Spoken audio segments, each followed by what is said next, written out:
Okay, so today I'm going to explain to you one of the simplest acidic reactions on organic chemistry, the acetal reaction.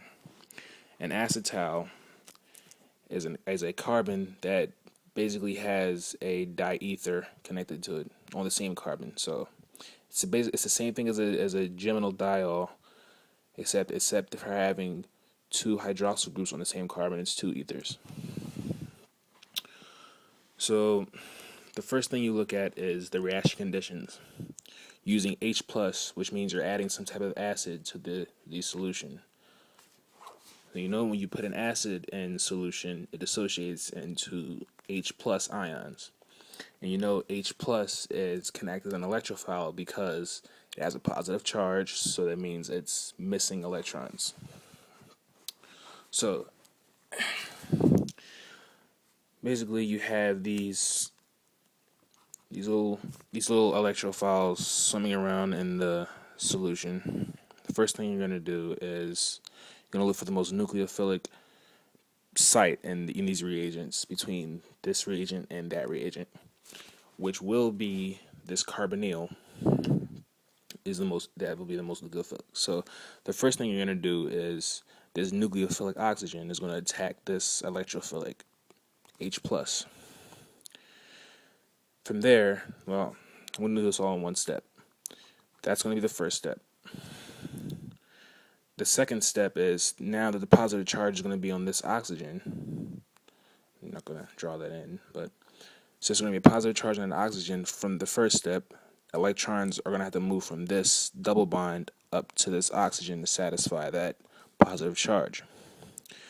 Now, the positive charge after this second step is going to move from the oxygen to this carbon. So now the positive charge is going to be down here.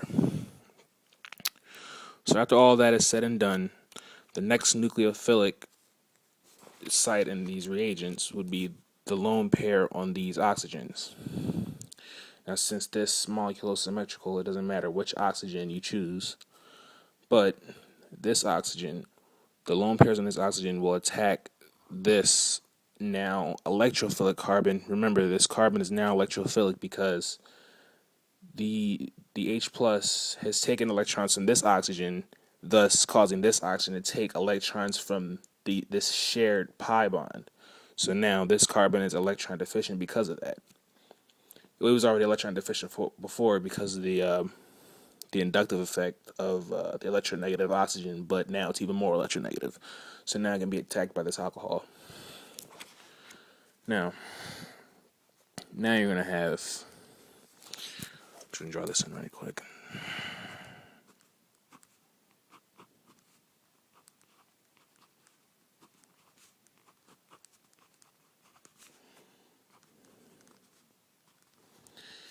Now you're going to have that. And now the positive charge on this oxygen. Now notice as I'm going through this mechanism, the flow of electrons are in one direction, while the flow of the positive charge is in the opposite direction. The positive charge from this hydrogen to this oxygen to this carbon to now this oxygen, and the flow of electrons are in the opposite direction. And if this video cuts off, I don't know how long this video will last on my phone, but if it cuts off, I make another video and continue on another video. So now the positive charge is on this oxygen, and that will be satisfied depending on what you have the solution in. If it's in water, then you have water come and pluck off this hydrogen to make this molecule a neutral charge. So let me just draw that in.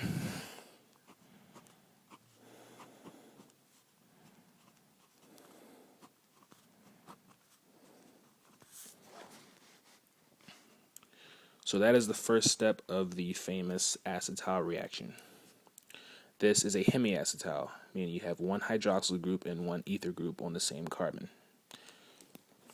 The next thing that's going to happen is you still have the solution in acidic conditions. So that's OH. Let me draw that better. That's a little sloppy. So the next thing that's going to happen is you have lone pairs on both of these hydroxyl groups. Now, You also have lone pairs in this ether, but as you know, ethers aren't very reactive. Well, ethers are reactive under acidic conditions, but these alcohols will react before the ether. So, and in these conditions, the ether, well, ethers can undergo acidic cleavage, but not under these conditions. So, don't worry about the ether reacting. It's not going to react. It's kind of sloppy. Here we go. It's still sloppy, but we'll have to work with that. So, next thing that's going to happen is one of these oxygens are going to be protonated by the H plus that's swimming around, and I'm going to show you later that doesn't matter which one. So right now I'm just going to pick this one. So that's going to be protonated, and notice the flow of electrons in one direction. So when it's protonated, the positive charge is now on this oxygen, and then so this oxygen has a positive charge. Now you have water connected to this carbon, which makes this water a good leaving group. Water is a good leaving group. So now this carbon can undergo nucleophilic attack by these lone pairs. So this lone pair, which are nucleophilic, can now attack this now electrophilic carbon and make this whole water group leave. So now, after all that is said and done, the positive charge is now going to be on this oxygen because it's going to have 3 groups around this oxygen, and as you know, that's going to make an oxonium ion. So let me just draw that down here for you.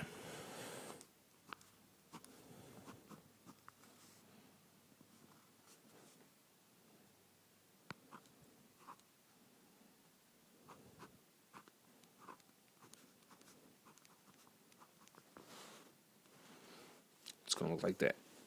And then water will come and, of course, pluck off that hydrogen. Now, before I stated, well, let me just go back to this point.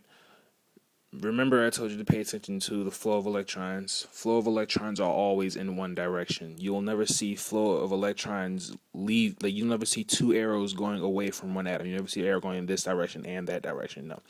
They're all in one nice flowing direction. And so is the positive charge. Whatever the flow of electrons is, the positive charge will flow in the opposite direction. So you see it go from this H to that oxygen to that carbon to that oxygen, and in the opposite direction goes the flow of electrons. So before I said that at this step it doesn't matter which of these hydroxyl groups are protonated, and now I'm going to redraw this on another page and show you why that doesn't matter. You will come out with the same output.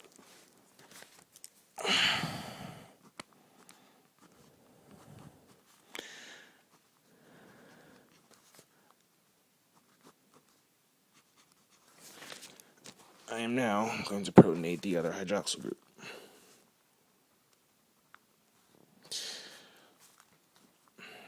Since I explained it before, I'm just going to draw out the mechanism because I'm hoping I don't run out of time here on this. I'm recording this on my phone like I did the last video.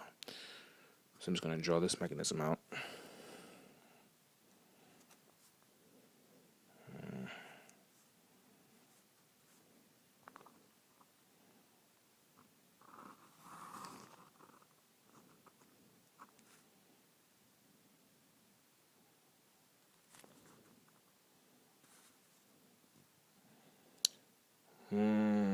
Oh, that's wrong.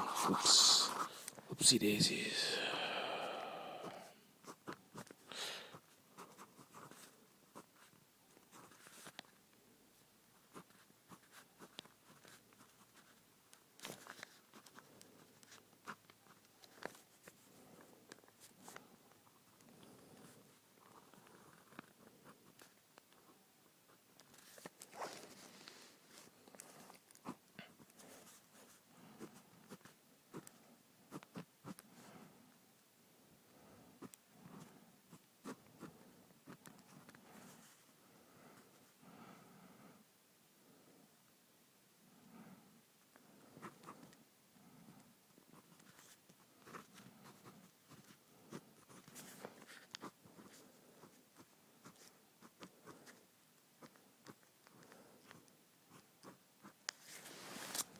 Okay.